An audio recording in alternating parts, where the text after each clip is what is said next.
So in April of 2026, the United States government made this massive, just headline-grabbing announcement. They stated they were completely eliminating income taxes on Social Security for over 30 million seniors. Right, which sounds incredible on paper. Yeah, it sounds amazing. But here's the catch, and this is why we're doing this. When you actually sit down and read the binding legal text of the legislation, that specific provision, it just doesn't exist. No, it really doesn't. There is no line item abolishing the tax on Social Security. The money is still moving, right? The math is definitely still changing for those seniors, but the mechanism making it happen is entirely different from what the public was told. Exactly. And that gap, that massive, really fascinating space between the public relations packaging of a policy and the actual mechanical gears turning inside the legislation, that is exactly what we're unpacking today. And we really have a veritable mountain of source material to get through for this deep dive. We are looking at a massive stack of official White House press releases, policy fact sheets, presidential memoranda, executive actions, all of it originating from April 2026. It's a lot of paper. Oh, it's a ton. And the stated intent across all these documents is sweeping. We're looking at claims of, historic tax cuts for working-class families, initiatives projecting total global energy dominance, and social programs that are ostensibly aimed at restoring human dignity to the most vulnerable. The rhetoric in these releases is undeniably powerful, but, it's crafted to be. A useful way to think about reading government press releases is to compare them to reading a highly stylized menu at a Michelin star restaurant. Oh, that's a good way to put it. Right. You don't just see steak on the menu. You read this entire paragraph about a, dry-aged, pasture-raised ribeye kissed by cherrywood smoke resting on a bed of hand-forged aromatics. Right. The menu is essentially a piece of literature designed to create an expectation. Exactly. But our mission for this deep dive into the source material is to look past that menu and examine the actual ingredients on the plate. We want to cut through the political spin and dissect the actual mechanics of these policies. Because we need to know what genuinely changes the day-to-day reality for regular Americans, right? Yes, and what provisions quietly enrich massive corporate entities. Yeah. And, what portions of these documents are simply generating symbolic paperwork just to create the illusion of action. And I think it is really critical to establish our analytical framework right up front. For anyone listening, we are focusing strictly and exclusively on the text provided in these administration documents. Right, the actual text. Yes. We are impartially analyzing the mechanics, the data, and the legal claims contained within the source material. We are not endorsing any political viewpoints here. We are just evaluating how the stated intent of these policies measures up to their practical effect. Parsing the causal mechanisms of the law rather than engaging in any sort of partisan debate. Perfectly said. So let's start with the absolute centerpiece of this document stack. The administration is really hanging its hat on a massive piece of legislation titled the Working Families Tax Cuts Act. And if we are just looking at the top-line data they are broadcasting, the numbers are undeniably huge. Yeah. The releases state that the average tax refund this season has jumped to over $3,400. Which is an 11% increase from the prior year, according to the text. Right, and they are claiming that 53 million filers, which is nearly half of all taxpayers in the country. Roughly. Yeah. Yeah, that they have claimed at least one of these new tax cuts. The reach across the tax base is significant. But what is more interesting from an analytical perspective is how the administration has structured the public messaging around this. How so? Well, they are intentionally avoiding abstract macroeconomic theories. Instead, they are shining a massive spotlight on very specific, highly visible sectors of the working class. They are essentially attempting to brand the tax code itself. Oh, absolutely. And the two biggest brands they've launched are no tax on tips and no tax on overtime. Right. The documents detail that 6 million filers claimed the no tax on tips deduction, keeping an average of over $7,100 of their own money. That's a huge chunk of change for a service worker. It is. And then you look at no tax on overtime, and the scale jumps considerably. That provision hit 25 million filers, returning an average deduction of $3,100. They even anchor these massive numbers with a highly specific emotional anecdote in the press materials. They highlight a woman named Sharon Simmons. The DoorDash driver, right. Her story was featured very prominently. Yeah, she's been driving full-time since 2021. Hmm. And the White House actually went out of its way to order a DoorDash delivery directly to the executive mansion just to create a media event around her story. Wow. According to the release, Sharon earned $11,000 in tips last year. Under the new law, every single dollar of that is completely tax-free. Mm. And the administration really emphasizes the real-world application of that money. Right. She used the $11,000 to pay down medical debt incurred from her husband's cancer treatments and to offset his lost wages. It's an incredibly vivid example. When you read a case study like that, the mechanics of the policy seem undeniable, right? Huh. It functions as a direct, targeted financial lifeline to service workers. Oh, for Sharon, and for millions of service workers navigating similar financial pressures, the mechanical change to how their income is assessed is very real. Her take-home pay has tangibly increased. Yeah. But to understand the broader strategy of the administration, we really have to look at where the narrative diverges from the mechanics. And this brings us back to the no tax on Social Security provision we touched on at the start of the deep dive. Right, the headline grabber. Exactly. The administration is explicitly boasting that over 30 million seniors are suddenly paying zero tax on their Social Security income, saving an average of $7,500. Okay, let me try to parse the math on this, because this is where the gap between the menu and the ingredients becomes really obvious. Let's hear it. So, if I'm reading the fact sheets correctly, it sounds like they created a customized tax bracket just for seniors to shield their Social Security.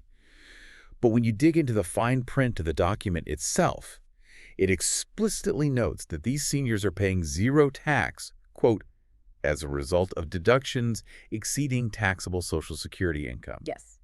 That is the pivotal phrase. It fundamentally changes the reality of the policy. Right, because if I understand how a standard deduction works, let's say, I make $50,000 a year, and the standard deduction is $15,000. I only pay taxes on the remaining $35,000. Exactly. So if the administration permanently doubled the standard deduction across the board, which is what the text says they did, the math for seniors on fixed incomes changes drastically. Mm-hmm. If a senior's taxable Social Security income is $25,000 and their new standard deduction is $30,000, the math just zeroes out. They owe nothing. So it's not a targeted no tax on Social Security law. It's just the mathematical byproduct of a broader change to the standard deduction that happens to swallow up their total income. You have isolated the exact mechanism. The financial relief is genuine. I mean, those seniors are indeed not paying the tax, but the mechanism is being deliberately mislabeled. Yeah, mislabeled is a good word for it. The administration has taken a broad, generalized shift in tax policy, the doubled standard deduction, and slapped a highly targeted populist bumper sticker on it that says no tax on Social Security. By framing a mathematical side effect as a bespoke piece of executive benevolence, they are projecting an image of hyper-focused care for the working class and the elderly. It's brilliant marketing. Yeah. But it also feels like a distraction. Yeah. Because as I was reading further into the Working Families Tax Cuts Act, I hit a section that felt entirely disconnected from Sharon the DoorDash driver. Oh, absolutely. I mean, the title says Working Families, but the DECR provisions are a staggering list of structural windfalls for massive corporations. The pivot within the text is really stark. Behind the highly publicized shield of untaxed tips and overtime, the administration has engineered profound structural advantages for big business and accumulated generational wealth. Let's talk about those. Well, the most glaring example is the restoration of immediate deductibility for research and development expenses. And the critical modifier here is that they applied it retroactively. Let's slow down and examine the mechanics of that, because retroactive deductibility sounds incredibly complex. It is, yeah. Normally, the economic argument for giving a corporation a tax cut is that it will incentivize them to do something in the future, right? Like build a new factory, hire more workers, invest in new technology. But if this is retroactive, they are reaching back into the past. That is precisely why this provision is so significant. The text openly states that this single retroactive adjustment frees up $100 billion in prior year deductions for businesses. $100 billion. Yes. In practical terms, the government is handing corporations a $100 billion collective check for expenditures they have already made, for behaviors they have already completed. Wow. It cannot function as an incentive for future innovation because the money was already spent. It functions purely as an immediate, massive capital injection into corporate balance sheets. So they're essentially refunding corporations for past R&D, adding $100 billion to their current cash reserve. Exactly. And it doesn't stop there. The documents also highlight the implementation of full expensing. How does that alter the day-to-day accounting for a massive conglomerate? To understand full expensing, we have to look at traditional depreciation schedules. Okay. Historically, if a manufacturing conglomerate purchases a massive capital asset, say a $20 million automated assembly line, the tax code requires them to spread the deduction for that cost over the useful life of the machine, perhaps 10 or 15 years. Right.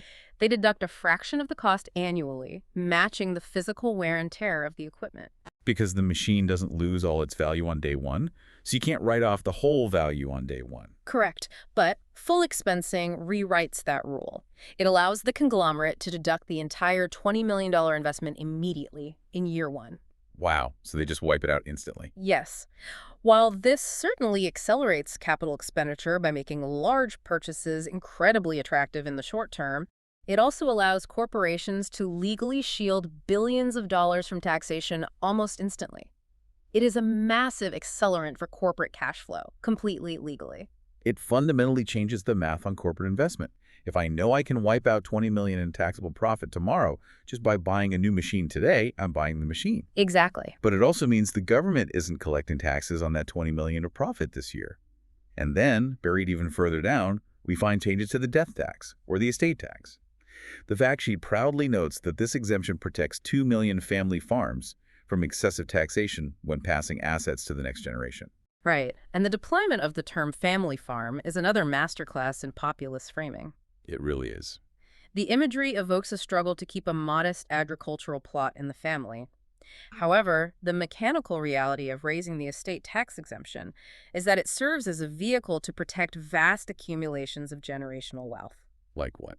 We're talking massive stock portfolios, real estate empires, and liquid assets, allowing them to be transferred to heirs completely tax-free.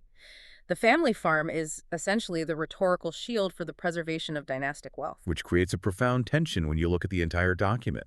We have a piece of legislation explicitly branded in massive letters as the Working Families Tax Cuts Act. Right. Yet, the engine of the bill includes a $100 billion retroactive corporate payout, full year one write-offs for corporate assets, and the shielding of multi-million-dollar estates from taxation. Yes, the contrast is stark. The administration is essentially running a trade-off. They deliver highly visible, easily digestible benefits to working-class demographics, like the untaxed tips, and they use the political goodwill generated by those headlines to pass incredibly complex structural overhauls that predominantly benefit the wealthy and big business. You are describing the fundamental architecture of this administration's domestic policy. The working family receives a tangible but relatively contained few $1,000s in relief. The massive corporation receives a $100 billion structural advantage. Both outcomes are factually true based on the text, but the administration ensures that only the former makes the headline. The packaging is deliberately obscuring the heaviest components of the legislation. The packaging is everything. And this reliance on aggressive, highly stylized framing isn't limited to domestic tax policy. When we shift our focus to how the administration communicates its actions on the global stage, particularly regarding energy, the gap between the rhetoric and the physical reality becomes even more pronounced. Oh, absolutely. With the tax policy, there is at least real money moving around. But with the energy policy outlined in these April 2026 documents, we are looking at something that feels entirely like the theater of executive action. The contrast in the nature of the action is striking. The press releases concerning global energy dominance read like the prologue to a geopolitical thriller. They really do. The administration announces the deployment of a United States naval blockade in the Strait of Hormuz, directly countering Iranian aggression. And the narrative immediately shifts to how American energy will fill the void created by this global disruption. The releases boast that 167 crude tankers have declared U.S. destinations. And they don't just say tankers. They go out of their way to specify that 54 of those vessels are very large crude carriers, or VLCCs. Yes, specific framing again. To put that into perspective for you, a VLCC is a floating leviathan. A single one of these ships is longer than the Eiffel Tower is tall and can carry roughly 2 million barrels of oil. It's massive. They are so massive they can't even dock. at most standard ports. They often have to offload onto smaller ships while still out at sea. So highlighting that specific class of ship is a deliberate choice to project overwhelming scale and dominance. The data points they select are entirely calibrated to project an image of an unstoppable tidal wave of American energy. They cite record domestic production highs, 118.5 billion cubic feet of natural gas per day, and 13.6 million barrels of crude oil per day. Unbelievable volume. The text explicitly claims that the United States is now producing more oil than Saudi Arabia and Russia combined. It is a narrative of absolute supremacy. But then you look at how they attempt to capitalize on this narrative domestically. To prove that the president is taking unprecedented action to unleash this energy, the White House generated a flurry of paperwork. Yes, a very specific flurry. Specifically, the president signed 9 separate presidential permits on a single day, April 15, 2026. The text of these permits authorizes the construction, connection, operation, and maintenance of pipeline facilities at the U.S. Canada border, naming companies like Enbridge and Bakken. Right. 9 pipeline permits in one day sounds like a massive immediate infrastructure boom. It sounds like they are tearing up the earth tomorrow to build a new circulatory system for North American oil. It creates the distinct illusion of immediate physical action. But an analysis of the actual legal text within these presidential memoranda reveals a deeply misleading reality. Okay, lay it out for us. When you examine the specific definitions of the border facilities authorized by these permits, the text explicitly notes that they are pipelines, quote, in existence at the time of this permit's issuance. In existence. Yeah. So these aren't blueprints. These aren't new projects breaking ground. They are already in the ground. They are completely operational and have been for decades. To give you specific examples from the text, one of the new executive orders authorizes a 30-inch pipeline in St. Clair County, Michigan. Another authorizes a 36-inch pipeline in Pembina County, North Dakota. Okay. The text openly declares that these new permits supersede and revoke previous presidential permits. And if you trace the lineage of the permits being revoked, they were originally issued in 1991, 1994, 1996, 1998, and 2008. Wait, let me make sure I'm grasping the scale of this theater. Yeah. The administration is generating brand new, highly publicized executive orders, citing them as proof of aggressive new action on energy, when in reality they are simply reauthorizing pipelines that have been pumping oil normally since the 1990s. That is the mechanical reality. They are repapering existing infrastructure. The physical pipeline does not change. Not a single new drop of oil flows because of this specific paperwork. That is wild. It's the equivalent of a new CEO taking over a company, calling a massive press conference, and publicly re-signing the employment contracts of every person who has worked there for 20 years, just so the CEO can boast about how many jobs they created that afternoon. That's a perfect analogy. It is entirely symbolic. Why go through the legal trouble of revoking a 1991 permit just to issue a 2026 permit for the exact same piece of metal in the ground? Because the administration requires a physical artifact, a stack of freshly signed executive orders, to match their rhetorical narrative of unleashing American energy. Right. They need the visual of signing the orders. Exactly. Building a real new pipeline requires years of engineering, environmental impact studies, and complex litigation. The administration cannot conjure a new pipeline overnight, so they generate new paperwork for old pipes to project the illusion of speed and authority. That's the sleight of hand. It is, however, it would be a severe analytical failure to dismiss these documents as harmless public relations. Buried within the legal phrasing of these new permits is a profound constitutional maneuver. I noticed the language in the operational clauses was incredibly aggressive. What are the specific legal mechanics they are altering here? The administration is attempting to fundamentally rewire the boundaries of executive power. If you look at Article 7 of these pipeline permits, it contains a meticulously crafted sentence. What does it say? It states that any reporting obligations placed upon the pipeline companies, quote, do not alter the intent that this permit be operative as a directive issued by the president alone. Wow. Furthermore, Article 4 grants the president the unilateral authority to order the physical takeover or removal of these border facilities in the name of national security, demanding that the United States retain possession for as long as the president deems necessary. Operative as a directive issued by the president alone. That phrase is doing a massive amount of heavy lifting. It really is. That doesn't read like a standard bureaucratic zoning permit. It reads like a declaration of absolute unchecked authority over domestic infrastructure. It is a deliberate attempt to legally isolate these facilities from traditional administrative oversight. Historically, infrastructure of this scale is governed by a complex web of administrative law, requiring oversight from established federal agencies and ultimately subject to the legislative authority of Congress. Right, there are checks and balances. Exactly. By explicitly framing the operation of these pipelines purely as a presidential directive, the administration is attempting to circumvent both agency regulation and congressional interference. They are trying to pull vast swaths of critical infrastructure exclusively under the umbrella of Article 2 powers, the authority of the commander-in-chief. So the repapering of these 30-year-old pipelines isn't just a PR stunt to look tough for the cameras. It's a Trojan horse. They are using the highly popular guise of an American energy boom to quietly rewrite the constitutional balance of power, concentrating unprecedented control over domestic energy in the Oval Office. Exactly. The physical pipes remain static, but the legal mechanism controlling them has been quietly radicalized. This reveals a very specific pattern. We have tax policy that hides massive corporate benefits inside working-class branding. And we have energy policy that uses decades-old infrastructure as a vehicle to grab new, unilateral executive power. This strategy of aggressive, highly ideological framing isn't just a quirk of the press office.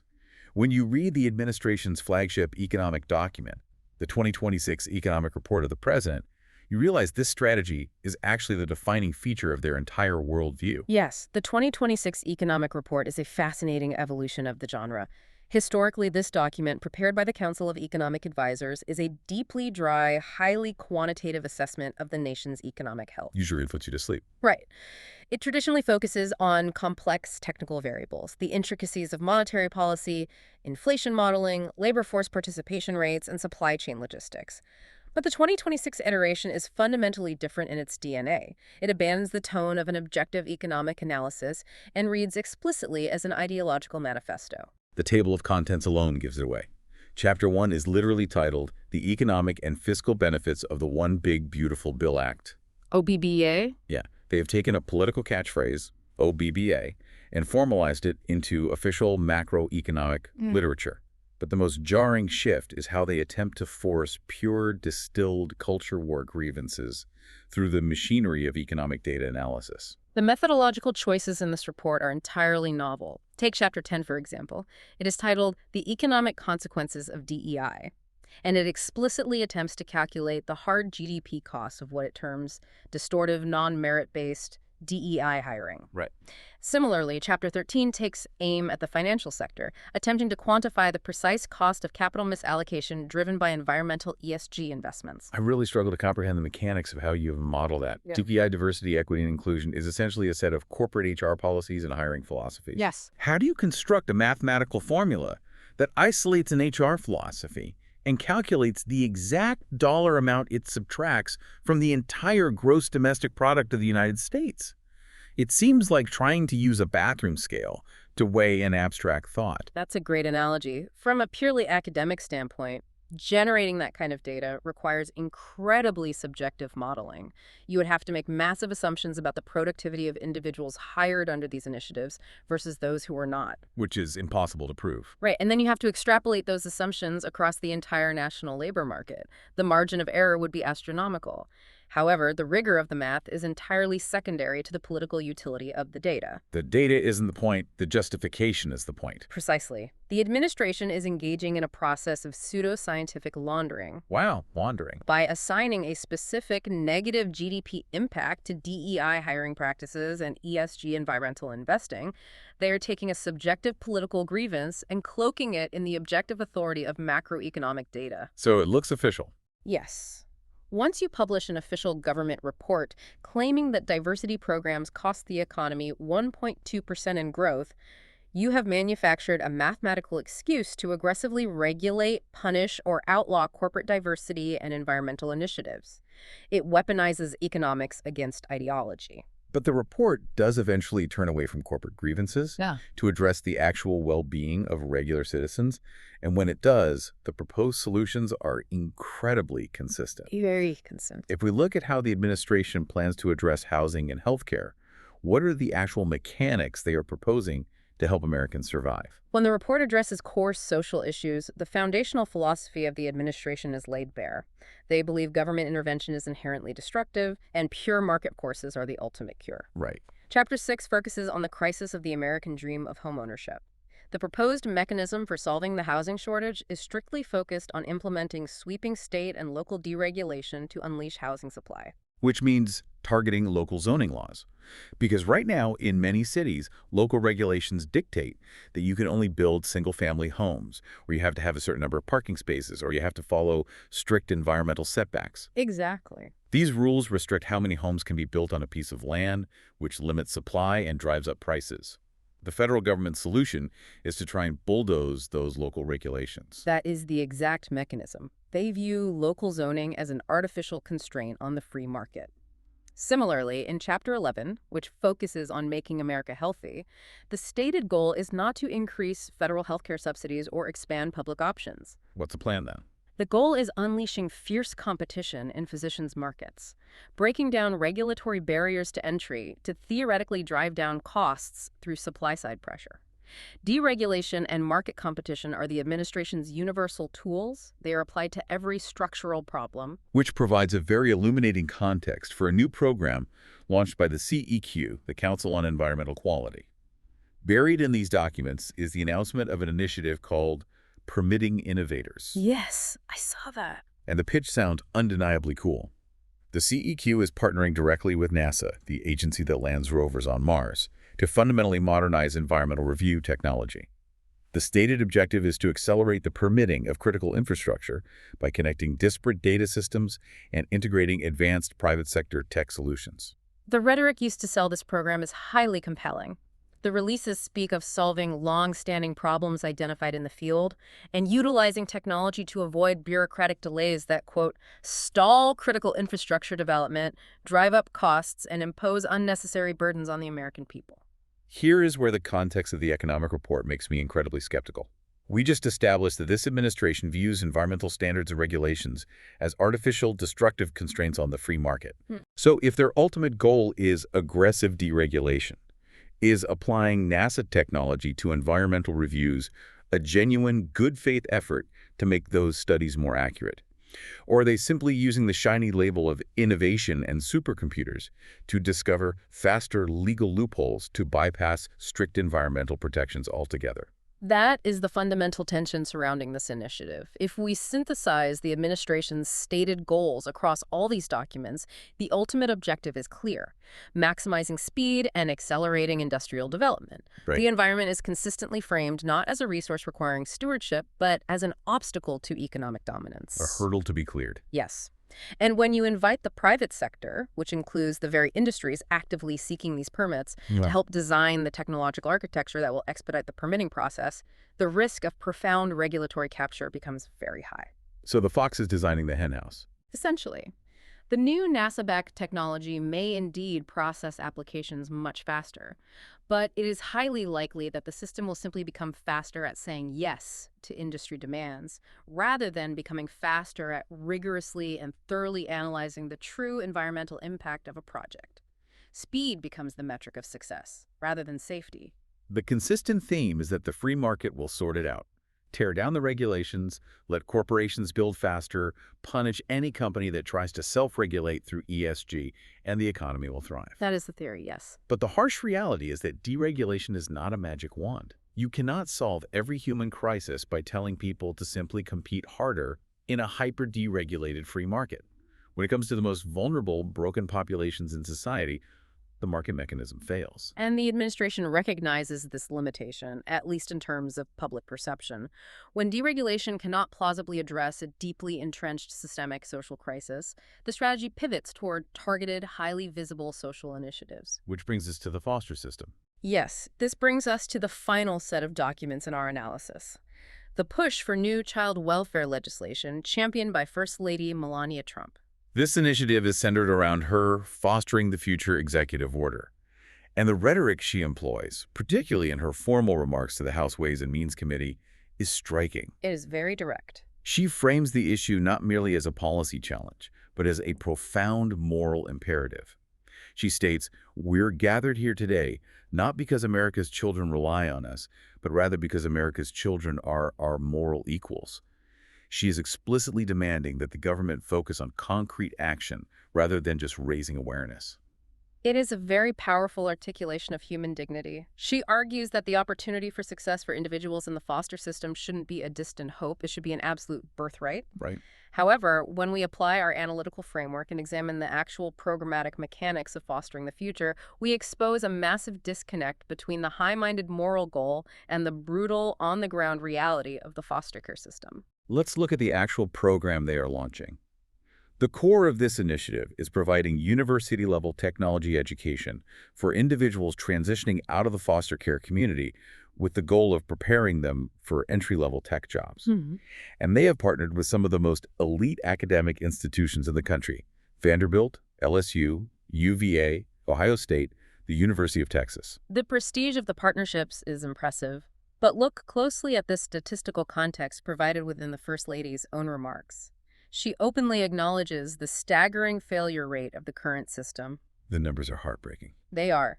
She notes that in 2025, roughly only 3% of individuals in the foster care community earned a college degree.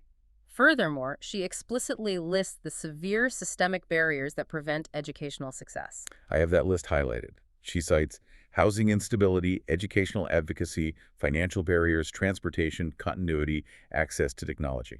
These are baseline survival issues. So this is where the entire mechanical logic of the program falls apart for me. If you have a vulnerable population where 97% are failing to make it through college, and the root causes of that failure are that they don't have a stable place to sleep, they don't have reliable transportation, and they lack basic financial support. Right, the basics. How does an elite university tech incubator program at Vanderbilt actually move the needle for the vast majority of kids in the system? Isn't this essentially a symbolic, feel-good project that allows elite universities to issue a positive press release without actually addressing the rot at the core of the system? You have identified the core structural flaw. If our metric for success is how a policy genuinely impacts the dignity and survival of the individual across the entire foster system, the effect of this program is drastically misaligned with the actual need. It's aiming at the wrong target. We can understand this misalignment through a structural metaphor. Building a pipeline to elite tech jobs for foster youth is the equivalent of building a beautiful, state-of-the-art penthouse on top of a house that doesn't have a foundation. Oh, that makes sense. The penthouse is objectively wonderful. But if the foundation is crumbling and the stairs have collapsed, the people living in the house can never reach it. The intervention is happening at the absolute wrong level. It is treating the absolute apex of the pyramid while ignoring the base. Creating a birthright of opportunity is a noble intent, but true human dignity requires a foundation of basic stability. Right. If the legislation does not provide massive systemic funding for baseline needs, housing guarantees, intensive mental health interventions, and basic continuity of care for minors, then a partnership with UVA only benefits the statistical anomaly. The 3% who have already somehow miraculously navigated the trauma of the system to reach the university level, it leaves the other 97% entirely unaddressed. Though, to be fair to the entirety of the source material we have analyzed, we should point out that buried deep back in the fine print of the Working Families Tax Cuts fact sheet, there was actually one mechanical provision that provides a tangible baseline intervention for this exact community. Yes, the administration did include a significant expansion of the adoption tax credit. Specifically, they altered the mechanism of the credit, making up to $5,000 of it fully refundable for families adopting children directly out of the foster care system. And the distinction between a standard tax credit and a refundable tax credit is massively important here. It changes everything mechanically. Right, because if a credit is non-refundable, it can only reduce your tax bill to zero. If you owe $3,000 in taxes, a $5,000 non-refundable credit wipes out the $3,000, and the other $2,000 just vanishes. Exactly. But because this new provision makes it fully refundable, it means that even if a family owes zero taxes, the government will physically cut them a check for the full $5,000 difference. That is the mechanism. It is a concrete, direct financial transfer. It tangibly incentivizes and financially supports families who are willing to bring foster children into stable homes, directly addressing the housing instability the First Lady mentioned. That's a real foundation. Mechanically, a refundable tax credit is a far more effective and universally accessible tool for addressing the systemic issues in the foster system than a highly selective university tech program. Yet, within the administration's messaging, it receives a fraction of the rhetorical spotlight. Because a quiet adjustment to the refundability of a tax credit doesn't look nearly as good on a glossy brochure as a high-profile partnership with Vanderbilt University. The packaging dictates the priority. Always. We have covered a massive amount of incredibly dense material in this deep dive into the source documents. If we pull all these disparate threads together, we started with a stack of executive paperwork that projected a very clear, highly stylized image of this administration. They're presenting themselves as populist champions of the blue-collar worker, undisputed aggressive masters of global energy, and deeply compassionate defenders of the vulnerable. However, upon rigorous analysis of the actual legal text and the mechanical functions of these policies, we found a physical reality that is far more complex, highly calculated, and frequently contradictory to the public rhetoric. We saw how the administration is capable of delivering genuine, targeted financial relief to certain working-class sectors, like service workers who rely on tips or families adopting foster kids. Right. But we also saw how that popular working-class branding is systematically weaponized as a Trojan horse. It is used to aggressively mask massive $100 billion retroactive corporate tax windfalls and to shield generational wealth from taxation. We observed how the administration attempts to legitimize its culture war grievances by laundering them through macroeconomic data, utilizing aggressive deregulation as the universal blunt force instrument for solving deeply complex social crises like housing and healthcare. And perhaps most significantly, we saw how a substantial portion of the administration's high-profile action, particularly in the realm of domestic energy infrastructure, is revealed by their own legal texts to be completely symbolic. Completely. They are generating mountains of executive paperwork to reauthorize 30-year-old pipelines, not to physically build new infrastructure, but to legally circumvent Congress and project an illusion of absolute unilateral presidential authority. Which leaves us with a critical realization about the nature of modern governance and how it communicates with the public. We are increasingly operating in an environment where the public packaging of a policy is entirely divorced from its mechanical function. And if we connect all of this to the broader trajectory of our political system, it leaves us with a final, provocative thought to consider. When a government normalizes the practice of hiding massive corporate tax breaks inside working-class bills, and when it relies on reauthorizing decades-old infrastructure purely to project an image of global strength, we must ask ourselves, at what point does the marketing of an economy become more important to a nation's leadership than the functioning of the economy itself?